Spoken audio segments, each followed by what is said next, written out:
Hi, Hugh Noakes. This is Carolyn Gage, and forgive me, I'm using some notes. I wanted to talk a little bit about my residency this summer, and I want to start with a quote from Winston Churchill that success is going from failure to failure without losing your enthusiasm. Hugh Noakes really helped me with that this year. I had a project, a play. It was a really large biographical one that spanned almost a century of history, and I had been struggling for 2 years with it. Lots of research, one person, two person, small musical, large musical, one person. I said that already. Anyway, at Hugh Noakes, I rolled up my sleeves to finish a first draft one way or the other, just get it out of the way. All the pieces were there. So the first day was brilliant. I wrote a scene. It worked. I was excited. Second day, the mud was getting a little bit deeper, but I kept slogging on. Third day, the mud was up to my armpits, and I'm holding my successful little scene over my head just to keep it dry.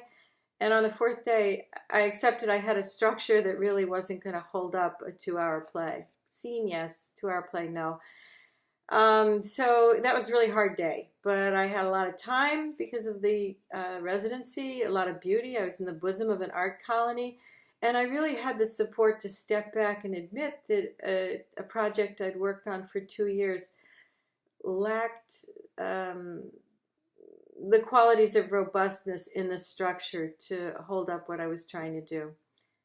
Failure. So I let it go. I let it go completely.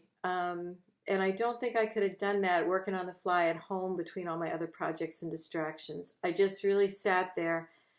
That was what was on my plate. And it was like, yeah, this is not going to work. It was like sort of seeing it from the helicopter.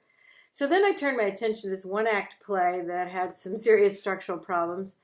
And two of the artists at Hewnoaks agreed to read it for me. And then the other artists came up for an evening of sangria and cookies and a reading of the play in my little cabin Sans Souci. And the whole porch is surrounded by curtains. You can just pull them all and create a stage. So that was lovely. At the Talkback, people were honest, artist to artist. Nobody's going to hold your hand. That's why we're here. The play had problems. It had serious problems. But it also had solutions, and some of the feedback was absolutely inspired. So I got a fourth draft of that play that I published and I think is going to work. And also a footnote. 2 weeks after Hugh Noakes, I was on my way to Canada driving for a conference, and I suddenly saw the solution to the play I had completely abandoned. It was a really radical idea, and actually it was a hot button for me. It's a subject I don't want to explore, which is, of course, where the drama is going to be. And this will work. But I would never, ever have gotten to that because it's too painful. It's not something I want to spend time with. I would never have been able to get to that if I hadn't been willing to give up every single other thing I could think of to do with that play. So I'm excited. I think I've got something robust enough and certainly on my own issues enough to be productive, if nothing else, for exploring that because I was able to really quit. So that's it. Hugh Noakes gave me time, space, a small focused colony of critics. It gave me the support to embrace failure. And as Thomas Edison says, I have not failed.